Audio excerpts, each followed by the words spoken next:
Hello and good evening, everybody. I hope you're well. You are listening to Creating the Conversation podcast. This is an honor to be with yourself today. We have an awesome show, hopefully. Today's topic, of course, is about freedom of thought, freedom of speech, and freedom of insult. So, freedom to insult are some of the points of the discussion of this week's conversation. Hopefully, Ivan. Our guest for this week is an award-winning documentary filmmaker, acclaimed for her very powerful, daring, and humane storytelling style, through which she leaves the viewer with this sense of belief that anyone and everyone has the ability to change how extreme their views or ideas. Because of this very unique ability, Deeyah Khan is the first UNESCO Goodwill Ambassador for artistic freedom and creativity. So, guys, none other than our mate. Hopefully, I can call her that. Right? We're gonna bring her on. Big up, Deeyah Khan. Hi, it's lovely to be with you. And yes, we are mates. Yes, we are mates. Deeyah, it is mad what you do. You know what I mean? It is crazy what you do. Tell me, why do you do it? Why do I do it? You know, I'm obsessively curious. I'm desperately curious, and I'm desperately curious about people, and I'm curious about not just what it is that people do, but really why people do the things that they do. What drives us towards the decisions that we make, the choices that we elect in our lives, and then also how and why we choose to act in the way that we do. And why is it that, you know, some people act out of fear and act out of sort of the darker sides of our kind of nature, human nature? We all have that sort of capacity. And why is it that some people act out of compassion and act out of kindness and love and understanding?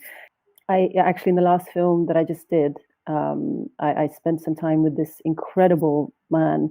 His name is Race Bhuyan. He's a Bangladeshi immigrant that came to America just before 9/11, and, you know, set up a gas station with one of his friends. And 10 days after 9/11, a white supremacist walks in and asks him, you know, where are you from? That's all he asked. And he thought it was a robbery, so he's putting money on the table going, okay, just take this and just go. And before he could answer, the guy shot him in the face. So Race obviously survived, which is why I was able to speak to him. But the same guy, Mark Stroman, the attacker, he went into 2 other gas stations and killed 2 other men, one Muslim man and one Indian Hindu man that he thought, you know, was Muslim too. And Race, what's so extraordinary about Race, I mean, this destroyed his life. I mean, he was almost made homeless as a result of this because he couldn't afford the medical treatment, the treatments that ensued. And with America being such a kind of cruel society when it comes to its healthcare, he sort of found himself caught up in that. And after all of this and piecing back his own life together, his attacker was obviously arrested and was put on death row. This man has all the reason, Race has all the reason to be angry, to want to seek revenge, to wish this man nothing but ill. And instead, what does he do is that he fights to save his life. Oh. Wow. Yeah. And he wasn't successful, but he spent years trying to get this man off death row. Deeyah, 1 second. So what is that? What is that? Deeyah, what is that in people? Deeyah, you just hit it. That's exactly, that's what I want to know. You know, that's unbelievable. Yeah, it gives me goosebumps even think. And I've heard and I've looked at the story 1,000 times, and I've sat and spoken with him 1,000 times. But so what is that? So when you're asking why do I do what I do it because of that, because I have the privilege and I get to meet people who are like that. But let me ask this question, because of course today's conversation, it is around freedom of speech and freedom of expression, freedom of to insult.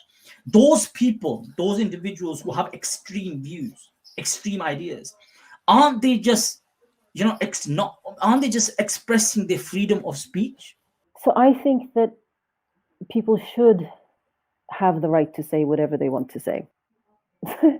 So recently, I've also done a film about abortion, right? And I've spent time with both women who are going through that, and then, you know, first time, Deeyah, I got the opportunity to see you snap. So, and that's what I'm gonna, they have the right to say the things that they said, right? The I should be raped and all this kind of stuff. And they also started talking about babies and started talking about my child and started talking about, maybe she should be cut, her parts should be cut and stuff like that. So I have a right to react to that. I have a right to react angrily to that. But I did not cross the line.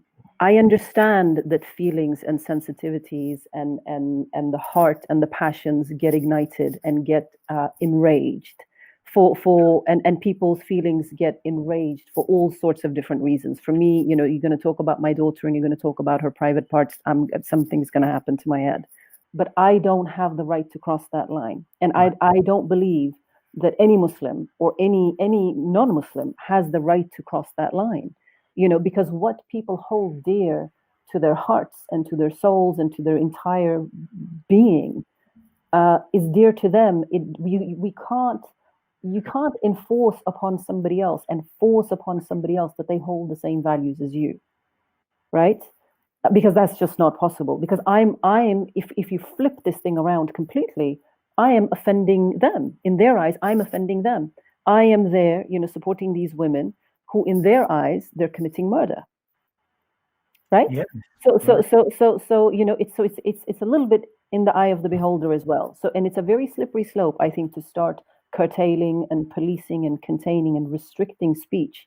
With the only thing I believe the solution to bad speech is more speech and better speech. Right. So I think, if anything, we need to dial up sort of the volume and the number of people that are doing what you're doing, which is to have sincere, open, honest, dignified conversations where it's possible to disagree, where it's possible to not agree on everything and not force on each other what one of us thinks, but be able to be respectful, be kind, and be inclusive and respect and treat each other with dignity still. I actually don't believe on any restrictions on free speech. And I know that that's uncomfortable for some people to sort of take, because they go, well, but this is so dear to me. And I understand that, and I agree, and I can relate to it, even myself. But you can't do that, because where does that end? Everybody has something that they hold sacred and dear. So again, it's in the eye of the beholder. So who gets to decide? Who gets to decide? Do only Muslims get to decide? Do only Christians get to decide? Do only atheists? Who gets to decide? So rather than getting into that, it's better just to, yes, keep it open, but it's also open for us to participate and use that same freedom to say something different, say something better. Ivan wants to throw something in. Sorry, Ivan. Well, I say, because we're talking about freedom of speech, freedom of insult, I've got a point-blunt question for you, for both of you, actually. Why do you Muslims get so upset about drawings of the Prophet Muhammad? Okay, so the fact that you Muslims, so the assumption that it's you Muslims, the assumption that there is one blanket opinion, is that's where the problem kind of lies in many ways, right? So I don't react like that, and the vast majority of Muslims that I know don't react like that. It's a really good question, because I think a lot of people think that, and a lot of people wonder that, why are you people, all Muslims, so crazy? Why do you just, blow a gasket every time something's said about your faith? And the reality is we don't. But there are individuals who do react like this. And what needs to be understood, and Ivan, this is something that I want to say from a personal perspective, is all to understand how not only so-called Muslims work, because Muslims of the West and then the Middle East and the Eastern, they're not one. They're not a monolith, as they say. We are different. There's 8 billion Muslims around the world. You understand? That's a huge number. So all of us react very, very differently. Yeah. And some react by, expression of love. But there are others, of course, which are they are a minority of a minority, but they do exist. Yeah, they do exist. And that is something that has to be addressed more within the various Muslim communities as well, because it's not okay. It's not okay for people to behave like that and to sort of set that as an example for our young people, that this is the way you deal with your feelings. This is the way you deal with your anger. This is the way you deal with something that is sacred to you. You don't turn around and do something evil and awful, and if we want to talk about in the frame of morality, something immoral in response to that. I know of this extraordinary network of women who are basically peace builders. Many of them are Muslim, many of them are not, and they work in all different parts of the world. And they take on tyrants, they take on armed militias, they take on all these ruthless opponents, and they act out of compassion, out of love, and have managed to dismantle some of these groups just from love and from caring, because these women actually care what happened to these kids. They don't want them to get blown up in an attack by somebody who's coming to save them. So there has always been somebody fighting back, and we don't, shame on us and shame on our societies for not knowing their names. Yes. We know bin Laden's name. We know bin Laden. You said something which was really powerful in one of the interviews that you did, and I really wanted to ask you this. You said even these people of extreme positions and ideas, they're still coming from a place of love. The vast majority of people that get caught up in these types of movements, they don't think they're doing the wrong thing. Very few human beings live their lives thinking that they're the villain of the story in their own head. Yes. We're all the hero of the story in our own head. So what are they driven by then? Most kids that have gone to ISIS or have gone to other battlefields, they don't go there because they go, yeah, I really want to chop somebody's head off. That's not the motivating factor. The motivating factor is love and compassion for example, the suffering of Syrians or Palestinians or whatever the specific context might be, right? Or it is love and loyalty for their recruiter, who've managed to form a really deep and profound bond of love. So it's out of love. It's out of love. It's not out of hatred very often. It might be out of fear sometimes, but it's what makes them act on it is love. I remember there's this young woman, and it was actually during the time I was making the jihad film, and she's actually a young Muslim girl. We were going from somewhere up north down to London on a train together. We spent a long time talking to each other, and I was in the middle of the film, and I was like, and then I've met these people, these young people, and they're just willing to die for these guys. They're just willing to not die for the cause. They say they're willing to die for the cause, and some are, but they're willing to die for that guy or for that group of guys or for that community of brotherhood or family that they've sort of established, right? They're comrades. And I said, it's incredible that they're willing to do that for you. Wow, like amazing, and will leave their own family. And she sat there, and this is a young woman, and I have to be careful not to, be too specific, but she has gone through horrible abuse in her own life at the hands of her own family. She's had a really difficult, really tough life. And very rarely has she been shown any kind of love or caring or support. And she looks at me completely calmly. And I said, look, and they're willing to go kill themselves and blow themselves up and kill. And she looks at me and she said, I would do that for you. Wow. I didn't know what to say. I just looked at her going, what do you mean? And she said, I would do that for you. She said, I completely understand. I would do it for you.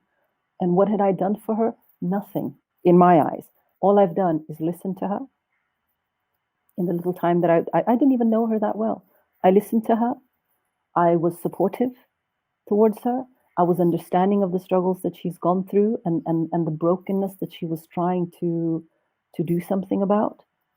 And that's it. And I think I gave her a hug a few times, and I allowed her to cry in front of me. I didn't judge her, right? And that was it. That's it. This girl, seriously, she was dead serious. She would go kill or be killed for that. So what is that? Is that out of hatred? No. It's not. That's why radicalization is so profoundly effective. It's because it speaks to the love part of you. It doesn't speak to the hate part. The hate comes kind of later. I mean, that's a part of the mix too. I'm not saying it's not, but the inside your guts, your really inside your true vulnerable little part, it's out of love. It's why it works. Most people are not willing to go and die and kill for something else, but they will do it for love. Do you find this, when I'm saying, does this ring true with what your experiences are when you listen to people's stories? Yes, 100%. In fact, Yeah. there's something within our judicial structure, so judicial system, it's called crimes of passion Yes. that Yeah. exists, right? So there are crimes of passion, and coincidentally, the women and or partners of individuals, they might not be the murderer, but they're the associate, right? Mm. So their association is based upon their love, compassion for their partner. Yeah. So, and I think what you've just touched on is a very, very important and powerful concept. No, and also, I mean, I think sometimes people misunderstand when I say things like this. They think that maybe I'm saying that what people do in the name of that love, or out of that love, that's somehow justified. I'm not justifying it. I don't believe any of those actions are justified. I don't believe that it's worthy of any sympathy, even. But I do think that we have to have empathy. Yes. Empathy and sympathy is very different things, right? Yes, So I do believe that we have to understand and have empathy for where it is that people come from, so that we can sort of nip those things in the bud if we can. My last thing with yourself, Deeyah, before we say thank you very much, Deeyah, for your time. If you were the president of France in the place of Macron, Yeah. what advice Oh, would you God. give? Advice who would I give to who? To him or To him, from- or if you were in his place, what would you do? I would try to reconcile. I would try to create a space for reconciliation. There is so much brokenness in that society that has been festering. There are so many wounds in that society that have been growing and deepening for such a long time. And if I was him, I would try to create a space of reconciliation, and I would try to create a space for people to hear what it's like to be Muslim or North African in that country, what that's done to people's ancestors when the French were there, and what it's done to their children in the diaspora now, and for people to be willing to really hear the marks that has left on them. I would wish and hope that he would work for a politics of solidarity. Amen. Across differences, across communities, rather than going for the easy one, which is what a lot of leaders are doing across Europe, and also obviously in the US we've seen over the last 4 years, which is going for a politics that comes from a place of fear and speaks to a place of fear in people, and a place of hatred and division.